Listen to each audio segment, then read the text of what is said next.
That probably would have helped. He wants us to tell the story of the story walk. So, how did we get started with it? I saw that story walks were developed by Ann Ferguson and the Kellogg Hubbard Library from Montpelier, and I was really interested in it. And what I found out was that Liz already knew about them, and Sarah was really helpful in trying to come up with ideas. The Martha Campfield Library decided they would like to sponsor one here at the rec park, and we got to committee together, and that's how we started, right? Mm-hmm. And I called Liz because she reads with my son, and she knew everything there needed to be known about the story walk, and she helped guide us through and directed us to some resources we could use to get it going. And I had already worked with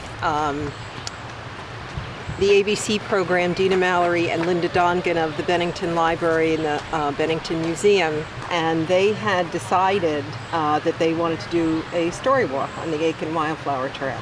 So, working together with the museum and the library, we were able to speak to Brian Kuhn of CDC, and he and his team of students were able to make the stakes for us, and they did a fantastic job, and he was just so wonderful to work with, and so community giving, which is what the CDC does. Mm-hmm. And our story walk is on some of the extra signs or posts that he had made.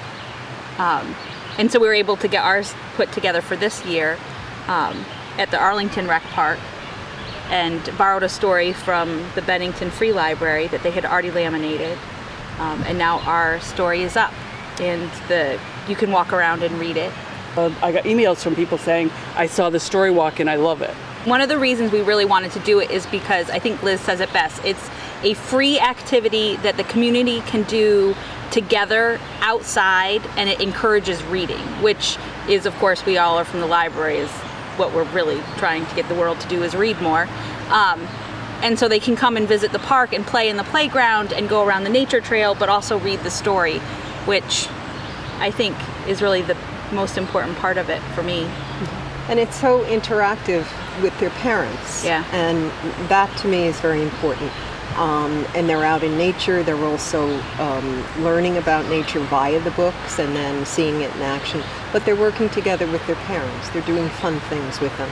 And our first story is actually from a local author, Ann Hunter from Shaftesbury, and it's Possum and the Peepers.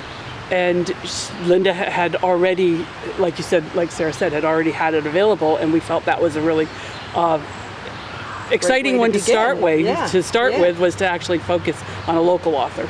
And looking to the future, we're looking to develop our own stories, as in buying books and laminating them ourselves, having those available for either using here or for sharing with other local libraries or people who are doing those in the community. I have actually talked with someone at the Fisher Elementary School, the reading specialist, and she would like to have one on campus at the Fisher School and the library campus, so that students can both read them, and also possibility of students, either elementary or high school students, having access to writing their own stories and having them publicly publicized there for people to read. And Sarah, you are looking to do one at the Shaftesbury School also, right? Yeah, we're going to have, the CDC is making us a set of signs, and we're going to have one out next year for the school year for the kids to read on the playground. And it can be a story walk all the way from north to south. Yeah. So you can do a whole day of story walk from Manchester to Arlington to Shaftesbury, and then down to the Aiken Trail in Bennington. So it's a full day, or 4 full days. Yeah. Very fun cool. with your parents. Cool. Cool. Nice job. You did it. So Is this a first take? That's it then? Oh, I wasn't recording. Oh my God. We have to say it all again. So